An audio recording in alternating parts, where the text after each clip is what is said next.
আজ মুস্তাফিজ থাকলে হয়তো এত কষ্ট করে আমাদের জিততে হতো না। ম্যাচ শেষে উপস্থাপকের করা প্রশ্নের জবাবে কলকাতার অধিনায়ক শ্রেয়স আয়ার একই বললেন। হ্যাঁ দর্শক, চলুন জানি বিস্তারিত। এদিন কলকাতার বিপক্ষে মাঠে নেমেছিল রয়্যাল চ্যালেঞ্জার্স বেঙ্গালুরু। এই ম্যাচে আগে টসে হেরে ব্যাট করতে নেমে ব্যাটিং তাণ্ডব করে 222 রানের বিশাল সংগ্রহ পায় কলকাতা নাইট রাইডার্স। আর 223 রানের লক্ষ্যে ব্যাট করতে নেমে ম্যাচটি 1 রানে হেরে যায় রয়্যাল চ্যালেঞ্জার্স বেঙ্গালুরু।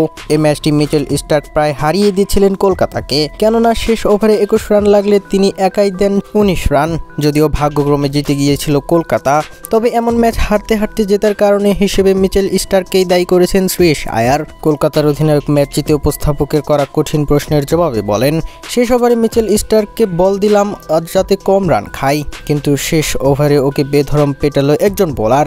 আসলে শুধুমাত্র ভাগ্যের জোরে আজকে আমরা জিতেছি, তবে ওকে 25 কোটি টাকা দিয়ে কেনে আমার মনে হয়েছে লস, কেননা বাংলাদেশের মুস্তাফিজুর রহমান ওর থেকে 1000 গুণে ভালো। কেননা আজকে মুস্তাফিজুর রহমান থাকলে হয়তো এত কষ্ট করে আমাদের জিততে হতো না। ওর কাটারে রীতিমতো পরাস্ত হতো সবাই, আর আমরা ম্যাচটা আগেই জিতে যেতাম।